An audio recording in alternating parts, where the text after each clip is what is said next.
Alhamdulillahirabbil alamin. Wassalatu wassalamu ala nabiyyina Muhammadin wa ala alihi wa ashabihi ajmain. Ikhwati rahimani wa rahimakumullah.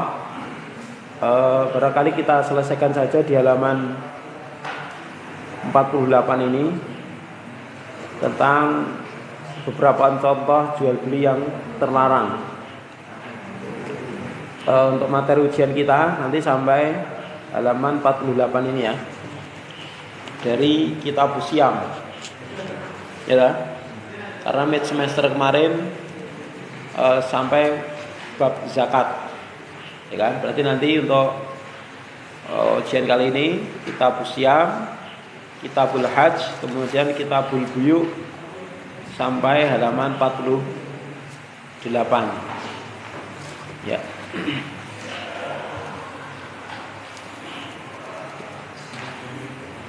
Kita Siam kemarin belum diujikan lah. Sudah ya? Oh ya sudah ya. Ya. Kemarin sampai puasa sunnah ya.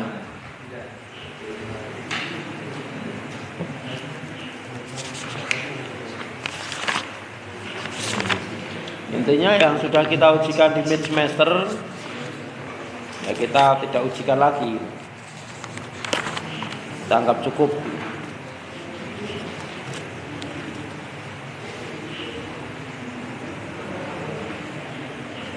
Ya, jadi kitabul haji ya. Dari kitabul haji sampai kitabul buyu.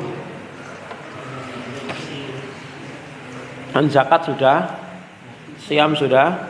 Jadi kitabul haji sampai kitabul buyu di halaman 48. Jadi bab bai'il usul wa thimar ini tidak masuk. Apalagi khiyar ini tidak masuk juga. Karena kitabul buyu termasuk masih banyak ini pembahasannya.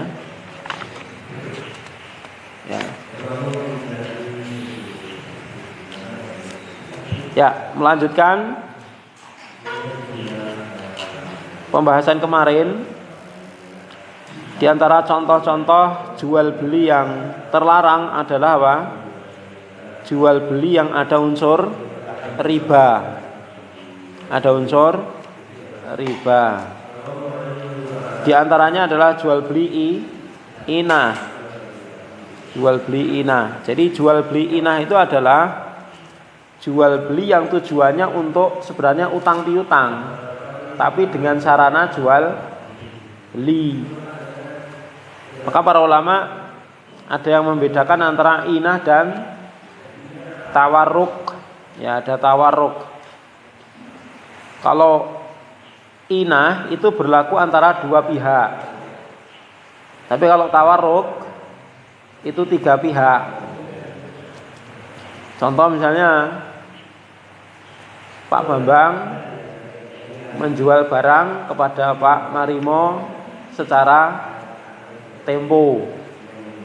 Ya kan, HP-nya Pak Bambang dijual Pak Marimo 1 juta. Tempo. Ya kan? Kemudian Pak Marimo menjual HP-nya ini tadi ke Mas Rohmat 800 cash. Intinya kan apa? Pak Marimo dapat uang 800.000, terus nanti harus mengembalikan ke Pak Bambang 1 juta. Intinya kan gitu. Tapi ini beda dengan inah.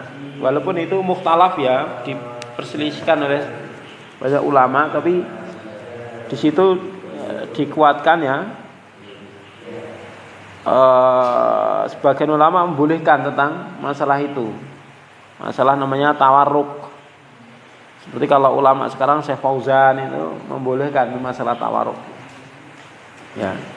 Jadi beda antara tawarruk dengan inah, itu beda. Karena ini Pak Marima menjual kepada pihak ketiga, tidak ke Pak Bambang gitu loh. Kalau inah tadi kan Pak Bambang menjual HP ke Pak Marimo 1 juta tempo, kemudian Pak Marimo jual lagi HP-nya ke Pak Bambang 800.000 cash, hingga Pak Marimo menerima 800.000 tapi nanti mengembalikannya 1 juta kan gitu. Maka itu namanya ainah. Kalau yang tadi antara melibatkan tiga pihak namanya tawarruk. Ya, istilah tawarruk itu kata Syekh Jibrin rahimahullah itu hanya dikenal atau sebagian para ulama itu hanya dikenal di apa? Di istilah madhab Hambali. Ya, madhab Hambali. Adapun di madhab-madhab yang lain tidak mengenal istilah tawarruk gitu. Ya. Wallahu a'lam bishawab. Itu tentang masalah inah. Ya, tentang masalah inah. Kemudian au bitahayyul ala qalbidain, atau dengan berkhilah atau membuat akal-akalan terhadap qalbidain nama. Kemarin qalbidain ini gimana? Surahnya gimana Mas Rahmat? Bentuknya gimana? Aplikasinya? Qalbidain. Bentuknya gimana Mas?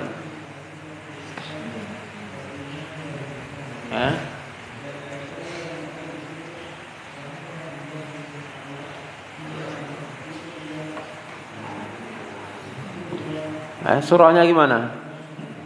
Bentuknya itu au bitahayyul ala qalbidain, atau dengan cara apa itu qalbi itu kan merubah bentuk hutang, tapi dengan transaksi jual beli, ya kan? Dengan transaksi jual beli yang intinya itu nanti apa? Jumlahnya pinjaman itu menjadi bertambah gitu. Mesti seperti itu surahnya. Karena yang berhutang belum mampu melunasi, maka diakal-akali dengan apa? Dengan jual beli. Ya, dengan jual beli.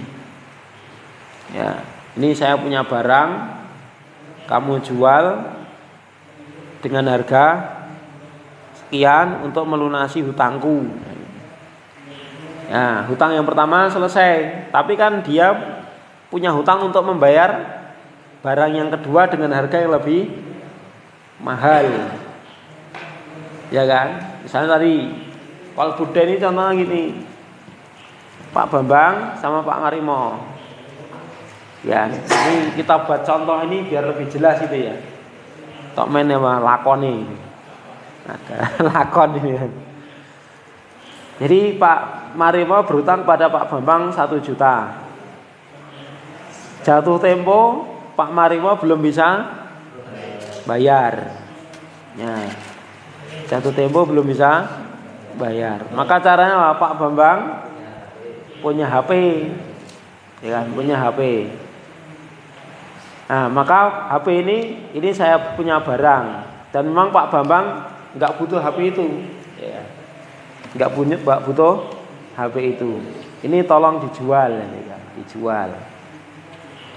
Nah, tapi konsekuensinya HP ini dibeli dulu sama Pak Marimo, ya kan? Dibeli sama Pak Marimo dengan harga lebih tinggi gitu kan. Ini saya punya apa itu, atau lebih murah atau lebih tinggi itu. Intinya nanti kan membayarnya kan dia membayarnya kan tempo, ya kan. Barang yang dikasihkan ini, HP yang dikasihkan Pak Bambang ke Pak Marimo ini bayarnya kan tempo. Berarti hutang yang kedua. Kemudian dijual mesti kan dengan harga yang murah. Dan untuk nyaur Pak Bambang utang yang pertama. Ya toh? Intinya Pak Bambang dapat duit. Nah, HP-nya bisa nggak kembali kalau jualnya ke pihak lain. Nah, tapi di situ kan apa? Utangnya bertambah itu loh. Utangnya bertambah. Lah itu namanya qalbudain namanya. Dan itu termasuk terlarang. Al tahayyul al riba bil qardi, atau apa? Berkilah terhadap riba dengan cara apa? Pinjam, meminjam, utang, piutang. Apa caranya? Bentuknya bagaimana? Bi an yuqridahu mi'atan, yaitu meminjami uang sebanyak 100 juta misalnya kan. Wa yastaritu al-intifa'a bi syai'in min malihi. Tetapi dia mensyaratkan dia mengambil manfaat dengan menggunakan harta ataupun barang-barangnya. Misalnya apa? Motor, ya kan. Saya mau minjemi uang kamu 2 juta, tapi saya pinjam motormu 1 bulan. Nah, ini namanya apa? Takhayul ala riba bil qardi. Jadi ngakali riba dengan cara atau berkedok utang piutang. Atau kalau di kalangan petani itu namanya gade sindi, gitu ya. Gade sindi kalau di kampung itu namanya gade sindi. Gade sindi itu gini, ya pinjam uang. Saya pinjam uang 5 juta, tapi saya punya sawah itu kamu kerjakan selama 1 tahun. Ya, atau selama saya belum bisa mengembalikan uang 5 juta ini, kamu silahkan kerjakan sawah saya. Apanya? Iya no, lah kan utang. Cuma yang itu yang enggak ada itu dari masalah yang dikerjakan. Hasilnya itu. Ya enggak, itu kan namanya bonus, makanya riba toh. Itu pernah terjadi di daerah kita, pernah namanya gade sindi kalau orang Jawa itu. Itu gade itu kan, kedoknya gadai. Sebenarnya itu utang piutang, tapi apa? Jaminannya sawah, tapi sawahnya dikerjakan. Maka itu riba. Ribanya apa? Ada kaidah. Kullu qardin jarom naf'an bahwa riba. Jadi utang piutang yang menghasilkan manfaat itu apa? Maka manfaatnya itu adalah dihitung riba. Karena apa? Utang piutang dalam Islam itu memang ta'abbud, murni ibadah. Enggak boleh mengambil manfaat-manfaat duniawi. Ya wis tak utangi. Neng anakmu tak rabenane, riba itu.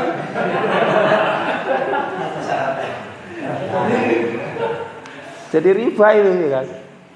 Kamu saya pinjamin 100 juta, tapi anakmu harus tak nikahi. Mau enggak? Riba itu. Anak riba itu. Nikahnya nikah riba itu ya. Nikah ribawi. Karena mensyaratkan itu kan. Dia mengambil manfaat dari adanya utang piutang itu. Ya kan? Atau tak pinjami tapi dengan syarat ya anak saya tolong diterima di perusahaanmu. Riba itu. Ya kan? Misalnya perusahaannya mau pelit, mau bangkrut gitu ya. Terus dia punya orang kaya ya kan. Nah, perusahaan minjem duit sama dia 1 miliar, 2 miliar. Oke, saya pinjami. Tapi ini adik keluarga saya tolong diterima jadi karyawan. Ini riba namanya. Ya kan? Ini termasuk riba. Kenapa? Kaidahnya kullu qardin jara naf'an bahwa riba. Hah? Motor, paling banyak motor, ada yang HP juga. Motor, HP, mobil, kendaraan ada. Karena manfaatnya banyak dan ya banyak orang membutuhkan. Dan orang mikirnya gini, daripada uangnya juga meneng ya kan ya. Nah di situ orang mikirnya nggak riba itu kan nggak nganaknya duit, saya cuma minjemin, terus saya juga minjem motornya gitu kan, sama-sama pinjem. Nah kan saya minjemin dia minjemin saya, kok nggak boleh gimana itu loh. Nah, jadi misalnya dia nggak minjem uang, saya minjem motornya dia, kalau dia ridho boleh nggak? Boleh. Ya gitu tuh alasannya. Nah, boleh. Tapi karena di sini kan ada unsur apa? Utang piutang gitu kan. Maka karena dikaitkan dengan utang piutang itu, maka jadi nggak boleh.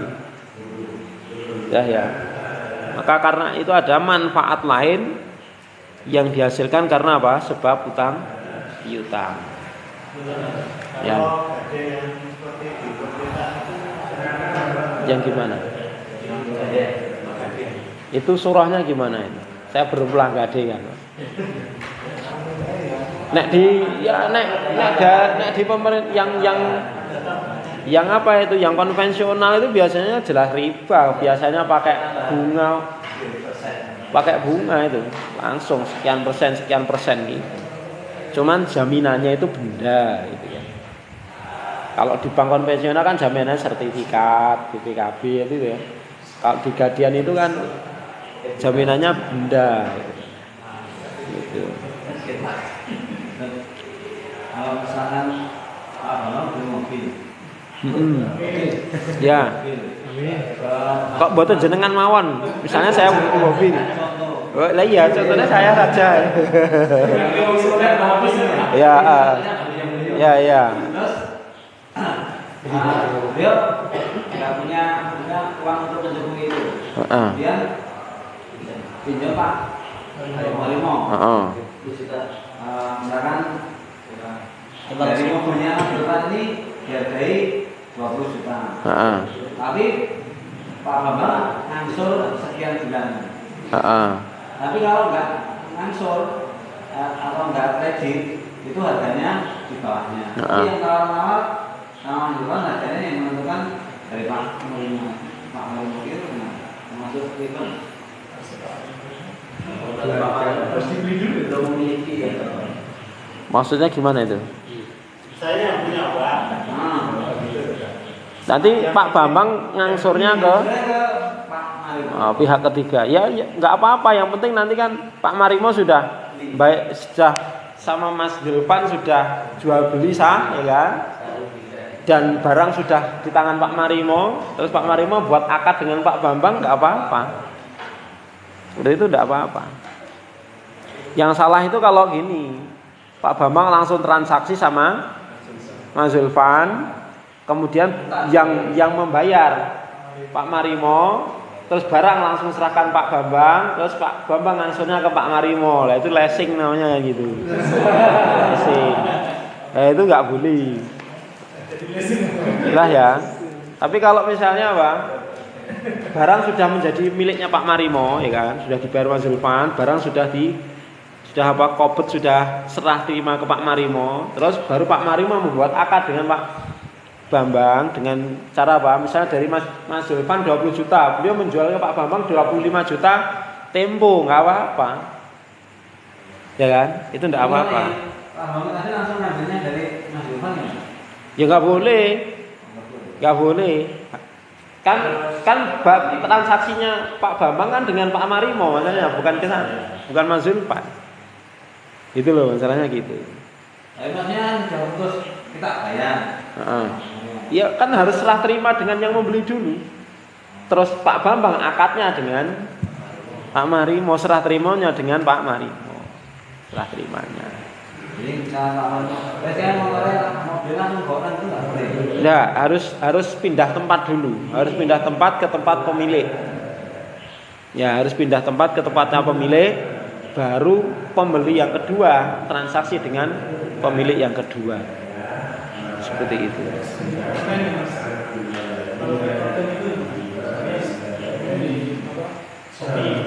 Ya.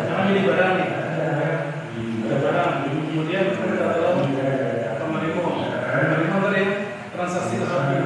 Nah dari Shopee langsung diambil barang dari anak itu. Tapi antum cuman wakalah toh itu, wakalah kan nggak apa-apa. Artinya antum nggak jual beli sama Pak Marimo loh. Nah antum cuma minta tolong sama Pak Marimo, Pak, aku ramu dengan internet itu kok ini ibarat. Maksudnya nanti tanya Pak Marimo Ya nggak apa-apa, wakalah diutangi sisan kan ya apa ini. Wis nukoke ngutangi kan nggak apa-apa. Nah tapi nek mengambil keuntungan lah baru itu. Ketika utang piutang nggak boleh ngambil untung. Intinya kaidahnya gitu. Jadi kan Pak Marimo, tolong aku ditukokke sepatu. Aku sangat seneng bal-balan gitu. Tukokke sepatu harganya 100.000 di Shopee gitu kan. Pak Marimo bayar 100.000, saya kirim ke tempatnya Pak Bambang. Pak Bambang, terus Pak Marimo bilang ini regane tak rego 150. Nah, berarti kan untung toh itu. Tidak boleh seperti itu. Tidak boleh. Kalau seperti itu harus Pak Marimo beli dulu ke Shopee, ya, barangnya di Pak Marimo dulu sudah dipegang, sudah dikopet, sudah diterima ya. Baru nanti Pak Bambang ke Pak Marimo. Lah ini mbok dol piro? 150 mbok angsur ya entuk. Enggak apa-apa kayak gitu. Tapi surah yang pertama tadi kan surahnya itu apa? Minta tolong plus ngutangi duite. Aku pengen sepatuku ini ngrandi duit. Ning pengen tuku ning Shopee aku ndelok-ndelok retek regane murah. Tulung tukono terus utangono sisan. Itu langsung dikirim ke Pak Bambang, enggak apa-apa. Tapi dengan syarat Pak Marimo enggak boleh ngambil untung. Karena itu utang piutang enggak boleh ada untungnya. Jelas ya? Seumpama itu ada sebagian untuk bahkan untuk pengiriman itu. Mama dia saya suruh ke harganya 100.000 biasanya kan ada ongkos kirimnya sekian. Ya itu kan menjadi apa? Menjadi itu termasuk kan yang sebenarnya aslinya kan yang beli itu Pak Bambang. Cuman jenengan ngukokne terus plus ngutangi. Jadi kan misalnya kan tambah ongkos kirimnya berapa ya nanti yang nanggung Pak Bambang. Intinya jenengan mengeluarkan berapa? 115 nanti Pak Bambang yang bayar 115. Enggak boleh 120 enggak boleh. 5.000 riba itu. Jelas ya? Karena itu transaksinya korot. Korot itu pinjam meminjam. Misalnya Pak Bambang, aku butuh barang ini, kok nol, itu terus misalnya di Shopee 100.000. Oke, aku 150. Nanti tak kirim ke tempat tersebut. Jadi dari Shopee langsung. Tidak boleh. Dari Shopee itu harus dipegang dulu, harus koper dulu, harus serah terima dulu dengan pihak pertama. Kalau seperti itu kan, itu nanti kan syaratnya apa kan? Menjual barang yang bukan miliknya. Itu loh, itu tidak boleh. Jadi syaratnya barang itu harus dia koper, kita koper dulu, serah terima.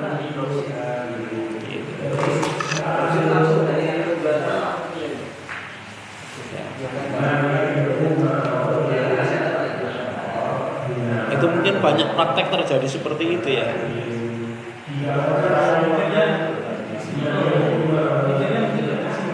Ya, cuman kan syar'inya tidak dilihat. Syar'inya tidak dilihat. Jelas ya, karena syaratnya kan harus serah terima dulu. Terus takobun serah terima. Pindah tempat ke tempatnya yang. Jadi takobun itu serah terima itu kan barang itu berpindah kepada pihak pembeli pertama. Baru nanti apa? Penjual pertama ngirim ke penjual kedua.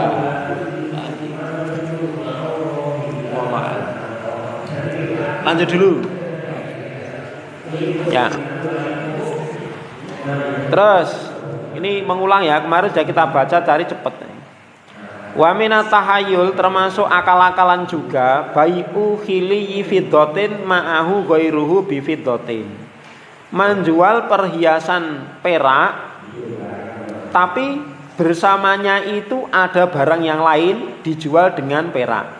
Jadi menjual perhiasan perak plus barang yang lain entah apa HP atau apa dijual dengan perak.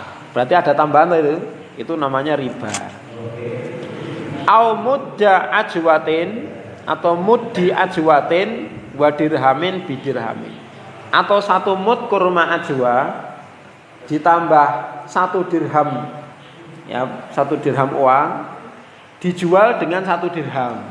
Berarti apa? Ada plusnya apa? 1 mud ajwa. Itu ribanya itu. Ya. Wa su'ila Nabi pernah ditanya an bai'i tamr birutab, tentang jual beli kurma kering dengan basah. Maka Nabi bertanya, ayang kusu idza jafa, apakah kurma yang basah itu kalau kering akan berkurang? Para sahabat menjawab, iya wahai Rasul. Fanaha an dzalik, maka Rasulullah melarang hal tersebut. Wa naha an bai'i subrah minat tamr, dan beliau juga melarang menjual onggokan. Subroh tadi kemarin apa? Kurma onggokan yang tidak tumpuan itu loh.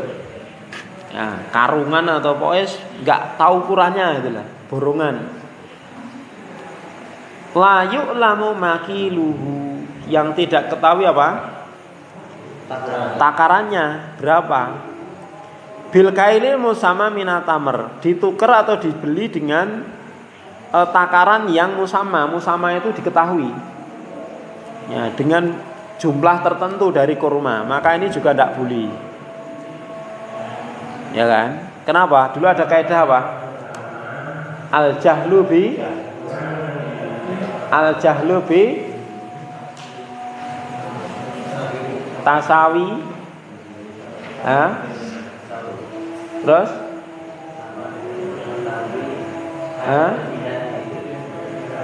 Kal ilmi bitafaduli. Ya ta? Al-jahlu bit tasawi kal ilmi bi tafadul. Nah, gitu. Terus paragraf terakhir ini, wa amma bai'u ma fi dhimmah, adapun menjual barang yang di dalam tanggungan, fa in kana alaman huwa alaihi, kalau itu kepada orang yang yang memiliki tanggungan, maka itu boleh. Wa dzalika, hal itu dengan syarat bisyarti qabdi iwadhihi qabla tafarruqi. Hal tersebut diperbolehkan dengan syarat serah terima iwad, ganti atau harganya sebelum berpisah.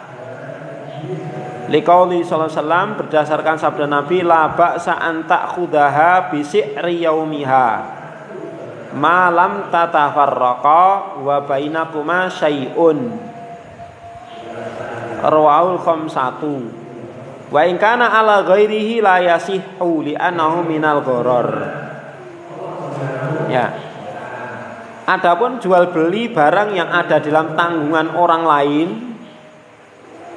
maka jika itu dijual kepada yang memiliki tanggungan, maka itu boleh dengan syarat pembayarannya dilakukan sebelum berpisah. Berdasarkan sabda Nabi, tidak mengapa engkau mengambilnya dengan harga yang ditetapkan hari ini, yang berlaku hari ini, harinya. Bisyiri yaumiha itu apa?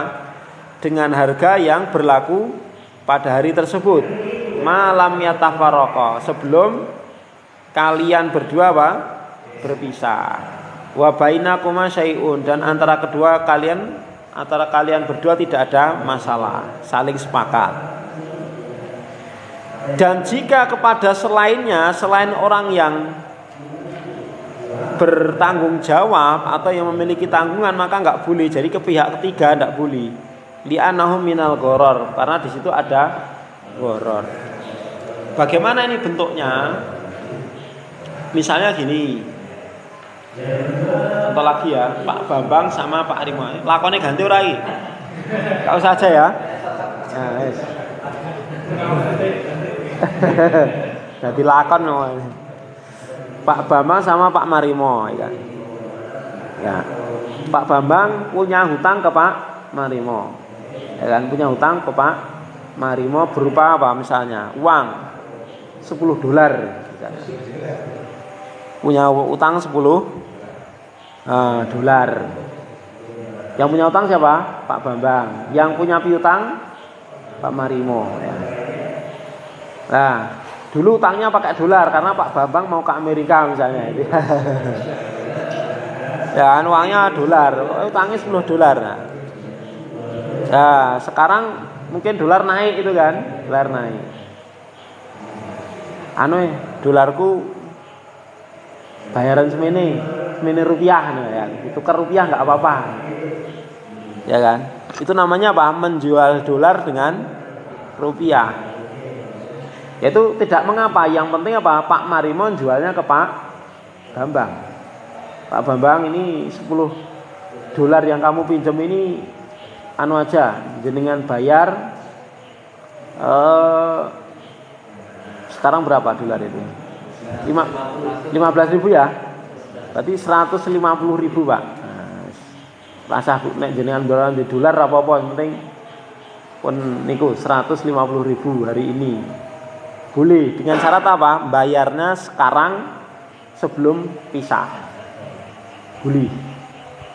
Ya kan? Boleh seperti itu boleh. Dibayar dengan bentuk yang lain. Syaratnya apa? Sebelum berpisah. Tapi kalau sudah pisah, yo ning sesuk yo 150. Enggak boleh. Itu namanya apa? Utang dengan utang itu enggak boleh. Transaksi hutang, bayarnya hutang enggak boleh. Contoh misalnya gini, Pak Maro punya HP, tapi HP-nya masih dibawa saudaranya. Saya punya HP gini, mau tak jual Pak Marimo. Tapi pinten Pak? Mboten sah larang-larang niki nek kalih kanca niku paling nek kalih wong liya niku 1 juta, nek kalih jenengan kula anu mawon 1,5 juta.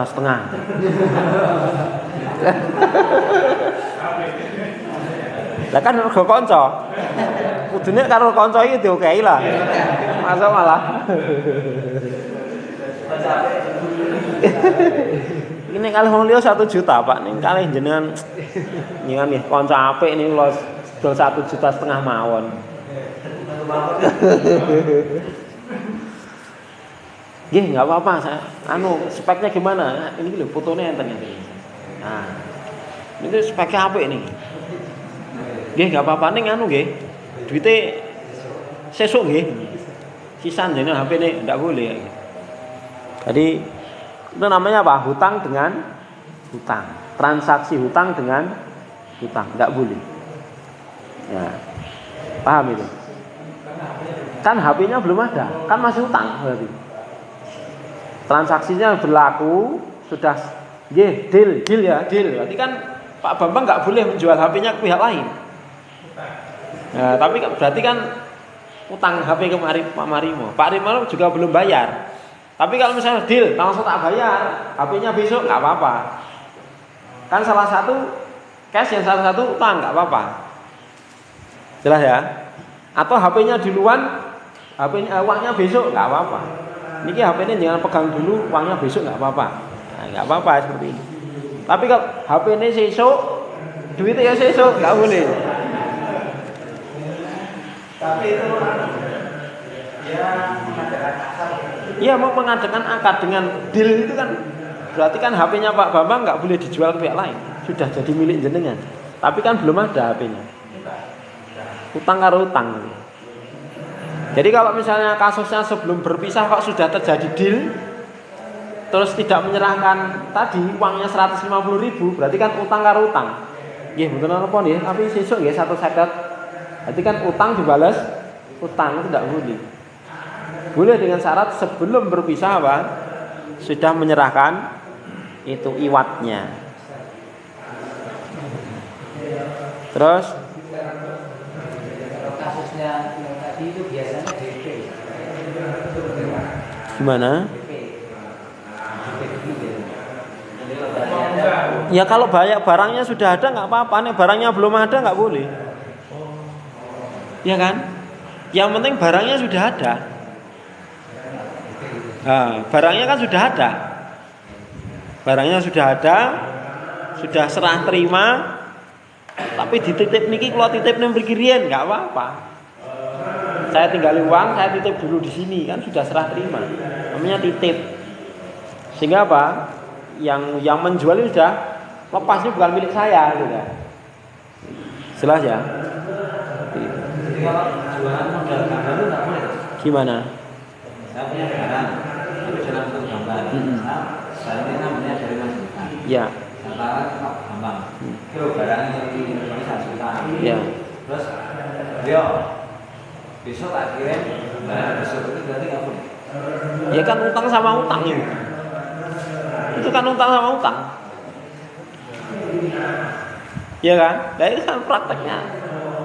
Utang sama utang tuh itu. Ya. Jelas. Kan utang sama utang itu nah.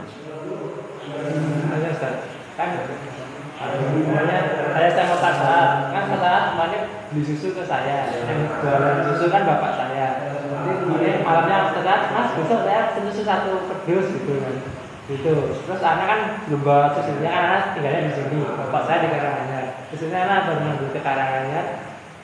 sorenya baru kasih saat atau dibayar itu masuk kayak gitu kan? Pesen dulu.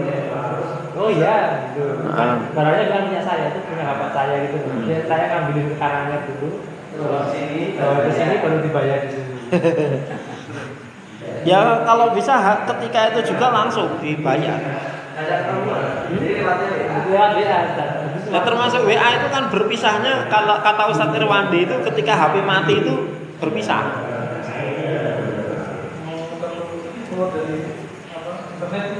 Jadi keluar dari internet HP mati itu sudah termasuk berpisah gitu. Sehingga kalau belum terjadi pembayaran berarti kan ya Tempo sama Tempo itu tidak boleh.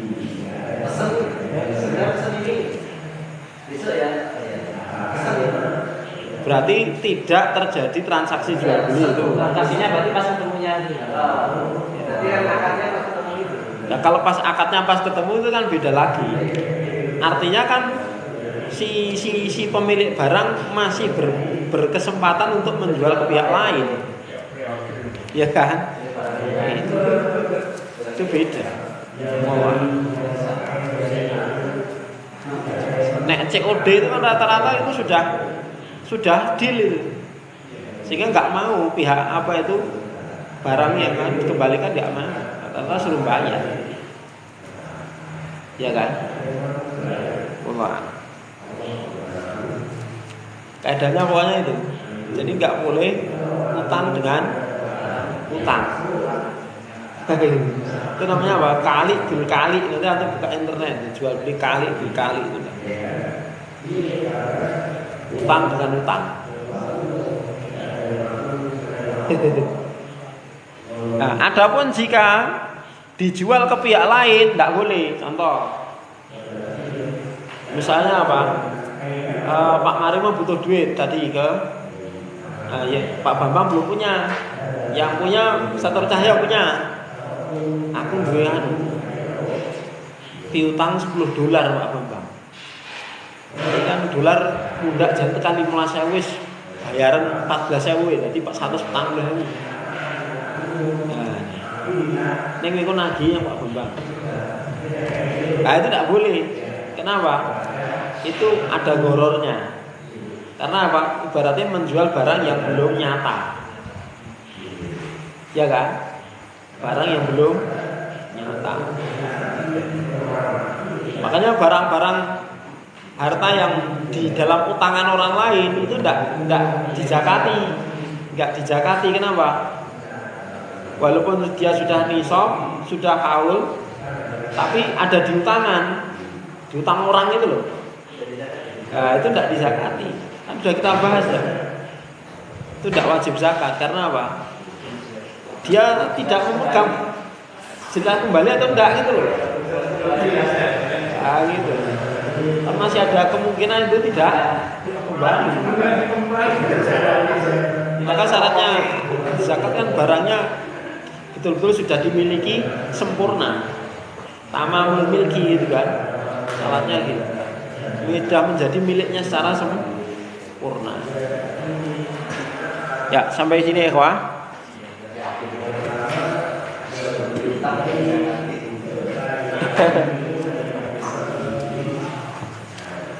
Cukup ya. Jadi materi kita sampai apa yang kita bahas malam hari ini, insyaallah. Demikian.